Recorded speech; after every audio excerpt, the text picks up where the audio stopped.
दुनिया के देशों की विदेश नीति कब और किस तरफ मुड़ जाए कुछ नहीं कहा जा सकता। जैसा कि हम सब जानते हैं कि पाकिस्तान और भारत के रिश्ते तो पहले से ही बहुत खराब है, लेकिन इसी बीच पाकिस्तान ने खाड़ी देश सऊदी अरब के साथ एक ऐसी डील साइन कर ली है जो भारत के लिए चिंता बढ़ा सकती है। जी हाँ, सऊदी अरब जिसने पीएम मोदी को एक समय अपने देश का सर्वोच्च सम्मान दिया था, उसने पाकिस्तान के साथ बिल्कुल नाटो की तर्ज पर एक डील साइन की है और उस डील के अनुसार अगर दोनों देशों में से किसी एक पर भी हमला होता है तो वो सऊदी और पाकिस्तान दोनों पर हमला माना जाएगा। इस वीडियो में हम चर्चा करेंगे कि पूरा मामला आखिर है क्या।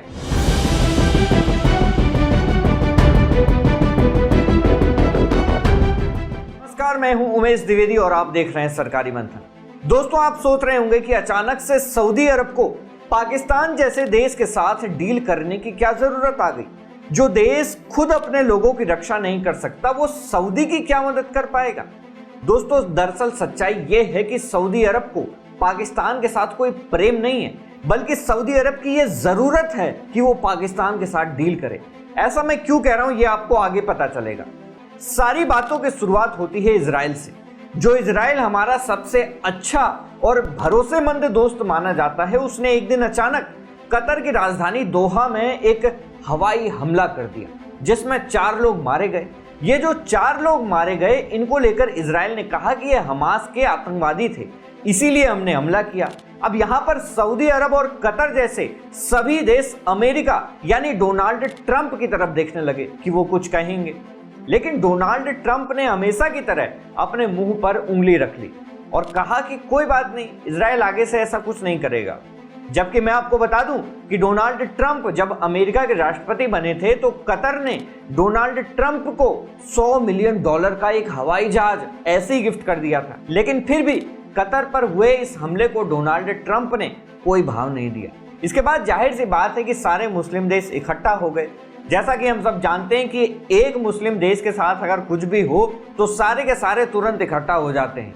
इसी तरह कतर पर हमले के बाद तुरंत राजधानी दोहा में एक मीटिंग रखी गई जिसमें दुनिया के 40 मुस्लिम देश आए और इस मीटिंग में मिस्र ने एक आइडिया दिया कि हम सारे देश मिलकर अमेरिका की तरह एक इस्लामिक नेटो बना लेते हैं। यानी कि अगर किसी भी एक मुस्लिम देश पर हमला हो तो सारे 40 मुस्लिम देश अपनी अपनी सेनाएं भेज देते।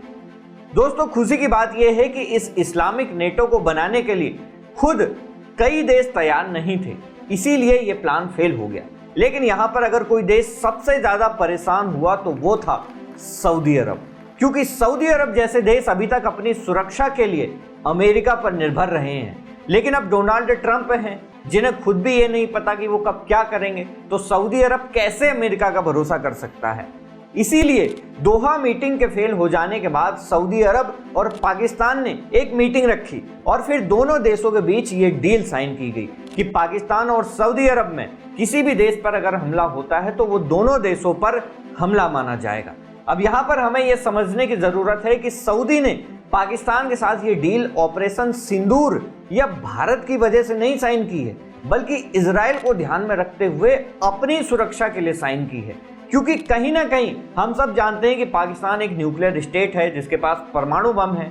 ऐसे में सऊदी को लगता है कि इजराइल के साथ युद्ध में पाकिस्तान उसकी मदद कर सकता है। खैर, इजराइल की तरफ से अभी तक इस डील को लेकर कोई बयान सामने नहीं आया है, लेकिन भारत की तरफ से विदेश मंत्रालय के प्रवक्ता रणधीर जायसवाल ने अपना पक्ष रखा है। उन्होंने कहा कि हमें इस डील के बारे में पहले से पता था और हम अपने देश के हितों की और राष्ट्र की रक्षा के लिए जो भी कदम उठाना होगा जरूर उठाएंगे। दोस्तों, एक बात और है कि इस समझौते में कहीं ना कहीं पाकिस्तान का डर भी दिखाई देता है, क्योंकि जिस तरह ऑपरेशन सिंदूर के दौरान भारत ने पाकिस्तान को घुटनों पर ला दिया था, उसे देखते हुए पाकिस्तान के लिए यह समझौता ऐसा होगा जैसे सऊदी अरब ने उसकी पीठ में हाथ फेर दिया हो कि कोई बात नहीं बेटा, हम हैं तुम्हारे साथ। दोस्तों, भारत को वैसे इस समझौते को लेकर चिंता नहीं करनी चाहिए, क्योंकि ये समझौता देखा जाए तो सऊदी अरब ने अपनी समस्याओं और इजराइल को ध्यान में रखकर साइन किया है। खैर, ये तो आने वाला वक्त ही बताएगा कि इस समझौते का पालन हो भी पाता है या नहीं, क्योंकि हम सब जानते हैं कि पाकिस्तान वैसे भी टूटा हुआ देश है। अगर वो सऊदी अरब के चक्कर में इजराइल से सीधी टक्कर लेने की कोशिश करता है तो इजराइल आराम से पाकिस्तान की स्थिति और ज्यादा खराब कर देगा। और इस काम में भारत की जमीन से इजराइल को आसानी से मदद मिल जाएगी। दोस्तों लास्ट में आपके लिए एक सवाल है, क्या भारत को भी किसी देश के साथ ऐसी डील साइन कर लेनी चाहिए, और अगर हाँ तो वो देश कौन सा होगा? अपनी राय हमें कमेंट बॉक्स में जरूर बताएं। मिलते हैं आपसे किसी और वीडियो में किसी और टॉपिक के साथ। मैं हूं उमेश द्विवेदी और आप देख रहे थे सरकारी मंथन। नमस्कार।